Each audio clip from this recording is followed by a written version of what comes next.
तो हेलो दोस्तों, welcome back to a new video of this YouTube channel. आज हम लोग पढ़ने वाले हैं क्लोर क्षार अभिक्रिया। तो सीधी भाषा में पहले ये समझते हैं कि ये होता क्या है।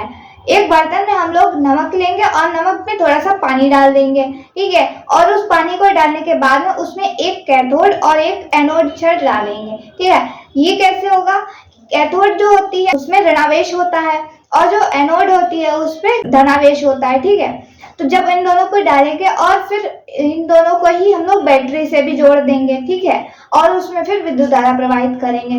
तो ऐसा जब करेंगे तब हमें क्लोरीन और हाइड्रोजन गैस जो होगी, हाइड्रोजन गैस हमें कैथोड पर प्राप्त होगी, ठीक है। और जो कैथोड वो एनोड पे हमें क्लोरीन गैस प्राप्त हो जाएगी उससे। फिर क्या होगा? और संग ही संग में हमें सोडियम हाइड्रोक्साइड भी प्राप्त होगा कैथोड पर ही, ठीक है। तो इस तरह से ये जो तीनों चीजें बनती हैं, इस प्रक्रिया को हम लोग कहते हैं क्लोर क्षार अभिक्रिया, ठीक है।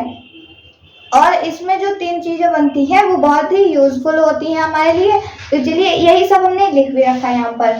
देखिए, सोडियम क्लोराइड के जलीय विलयन, ठीक है। यानी कि नमक में हमने क्या मिलाया? थोड़ा सा पानी मिलाया और उसमें विद्युत धारा प्रवाहित करने पर यह अलग हो जाएगी, ठीक। और सोडियम हाइड्रोक्साइड और क्लोरीन बनाता है। और इसलिए इसे क्लोर क्षार अभिक्रिया कहते हैं, क्योंकि क्लोरीन के लिए क्लोर हो गया, सोडियम हाइड्रोक्साइड होता है क्योंकि क्षार होता है वो, इसलिए उसे क्षार लिख लिया। तो क्लोर क्षार अभिक्रिया कहते हैं। एक यहीं पे हमने रिएक्शन भी लिख लिया। कैसे? 2NaCl + 2H2O, ठीक। और 2NaOH अलग हो गया। दो Na के सोडियम के अणु हैं तो दो यहाँ पर सोडियम के हो गए अणु, और OH यहाँ से आ गए दो, ठीक है। और Cl2 अलग हो गई क्योंकि दो Cl थे तो Cl2 यहाँ पर मिल गई।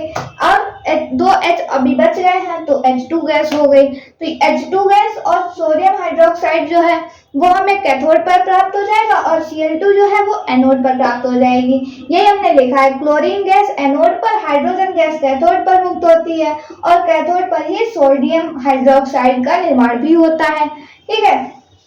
ये तीनों पदार्थ उपयोगी हैं। तो ये थी हमारी क्लोर क्षार अभिक्रिया। उम्मीद करते हैं आपको समझ में आ गई होगी। वीडियो अच्छी लगे तो लाइक कीजिएगा, चैनल को सब्सक्राइब कीजिएगा। फिर मिलते हैं एक और नए वीडियो के साथ। तब तक के लिए धन्यवाद।